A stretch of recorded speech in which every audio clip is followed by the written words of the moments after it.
ఏళ్ల చరిత్ర కనుమరుగు కానుంది. శతాబ్దం దాటిన చెక్కు చెదరని బ్రిటిష్ కాలం నాటి అద్భుత కట్టడం కృష్ణానదిపై ఉన్న పాత రైల్వే బ్రిడ్జ్. 1893 మార్చి 17న ప్రారంభమైన ఈ వంతెన నాటి Madras under southern Maharashtra railway పరిధిలో దక్షిణ తూర్పు భారతాన్ని కలిపే కీలక వారధిగా నిలిచింది.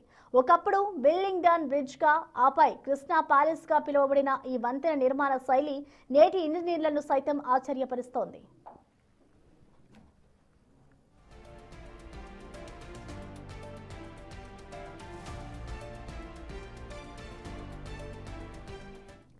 సిమెంట్ వాడకుండా కేవలం సున్నం, ఇసుక, కరక్కాయ, బెల్లం పాకం మిశ్రమంతో నిర్మించిన ఈ 12 పిల్లర్లు నేటికి వజ్రాయుధాల్లా బలంగా ఉన్నాయి.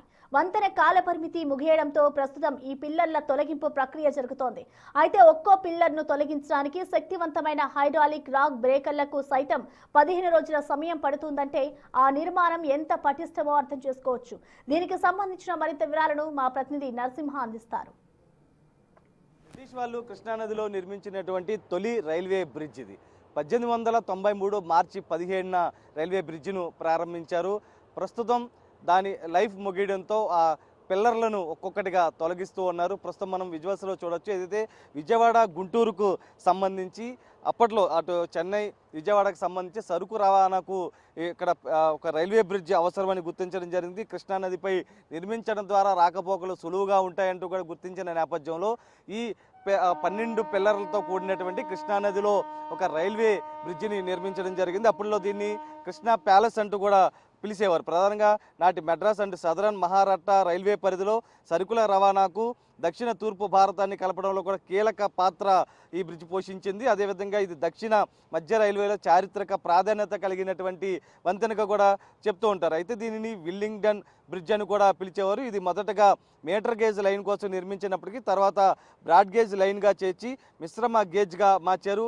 అప్పట్లో ఏదైతే బ్రిటిష్ వాళ్ళు నిర్మించినటువంటి ఈ రైల్వే బ్రిడ్జికి సంబంధించి కూడా సరుకుల రవాణాకు అత్యధికంగా ఉపయోగపడేది. దీంతోపాటు ప్రధానంగా ఏదైతే దీని లైఫ్ అప్పట్లో ఏదైతే బ్రిటిష్ వాళ్ళు కట్టిన సమయంలో దాదాపు 100 సంవత్సరాలుగా దీని లైఫ్ అని చెప్పుకునేవారు. 100 ఏళ్ల తర్వాత దీన్ని వాడకూడదంటూ కూడా చెప్పినటువంటి పరిస్థితి. కానీ 1890 నుంచి 1989 వరకు కూడా దీన్ని అందుబాటులో ఉంది. ప్రస్తుతం లైఫ్ ముగియడంతో దీన్ని తొలగించి అక్కడి నుంచి ఏదైతే ప్యాసింజర్తో పాటు ఎక్స్ప్రెస్, సూపర్ ఫాస్ట్, అదేవిధంగా వందే భారత్ ప్రస్తుతం గూడ్స్ రైళ్లు కూడా ప్రస్తుతం రన్ అవుతున్నటువంటి పరిస్థితి. కానీ ఒక్కసారి దీన్ని కట్టడం కూడా చూడొచ్చు. ఏదైతే ఒక పిల్లర్ను నదిలో నిర్మించాలంటే అంత సులువుగా అయ్యే పని కాదు. కానీ ఈ పిల్లర్కి సంబంధించి ఎక్కడ కూడా సిమెంట్ అనేది వాడలేదు.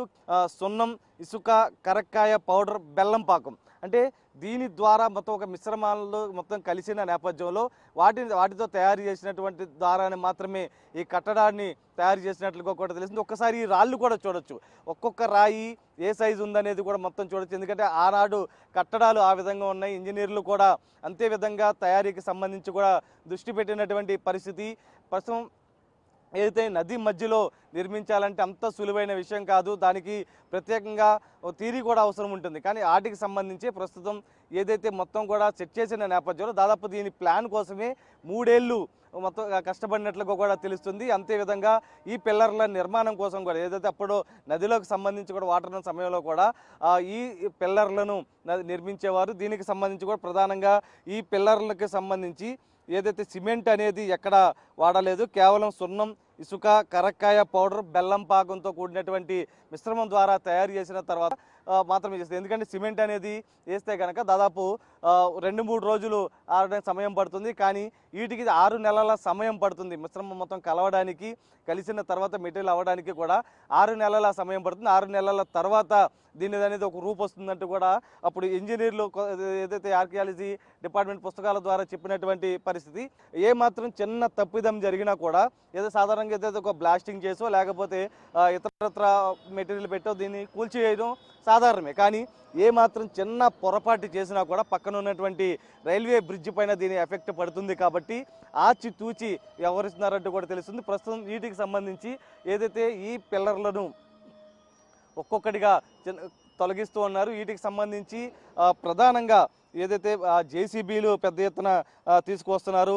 ఎందుకంటే ఏ చిన్న తప్పిదం కూడా రాకూడదు కాబట్టి అందులో భాగంగానే దీన్ని చేస్తున్నారు. ఎందుకంటే కాంక్రీట్ రాళ్లతో నది మధ్యలో బలమైన పునాదితో కట్టడం వల్ల కూడా ఒక్కో పిల్లర్ను తొలగించడానికి శక్తివంతమైనటువంటి హైడ్రాలిక్ రాక్ బ్రేకర్ జేసీబీల సాయంతో మొత్తం వీటిని తొలగిస్తున్నటువంటి పరిస్థితి కనిపిస్తుంది. 15 రోజుల సమయం పైగా పడుతుంది. ఎందుకంటే మే ఎండింగ్ నాటికి పూర్తి చేయాలని లక్ష్యంగా పెట్టుకున్నారు. ఎందుకంటే జూన్ నుంచి మళ్ళీ వర్షాలు స్టార్ట్ అవుతాయి కాబట్టి కృష్ణా నది పైనుంచి మొత్తం వాటర్ వస్తుంది కాబట్టి వాటర్ వచ్చినప్పుడు నదిలో ప్రవాహం ఎక్కువ ఉంటుంది. ఆ సమయంలో కట్టడాన్ని తొలగించడానికి అంత సులువుగా ఉండదు కాబట్టి మే ఎండింగ్ నాటికి తొలగించే విధంగా కూడా పూర్తిగా రైల్వే అధికారులు అయితే పూర్తిగా కసరత్తు చేస్తున్నటువంటి పరిస్థితి కనిపిస్తుంది. కానీ చరిత్రకు సంబంధించినటువంటి ఆనవాళ్ళు గుర్తులుగా ఇక్కడే ఉంచితే బాగుంటుంది. ఎందుకంటే ఆనాటి కట్టడాలు ఏ విధంగా ఉంటాయి, ప్రస్తుత కట్టడాలు ఏ విధంగా ఉంటాయి, అది విద్యార్థులకు కూడా ఎక్స్ప్లెయిన్ చేస్తే బాగుంటుంది అనేది ఒకటి అయితే బయటకు వస్తుంది. దీనికి సంబంధించి అటు రైల్వే శాఖ అధికారులు మాత్రం మరొక వంతెన నిర్మించాలన్న ఆలోచన నేపథ్యంలో ప్రస్తుతం ఉన్నటువంటి కృష్ణానదిలో ఉన్నటువంటి పిల్లర్లను అయితే తొలగిస్తున్నారు. సాయితో నరసింహ, బిగ్ టీవీ, విజయవాడ.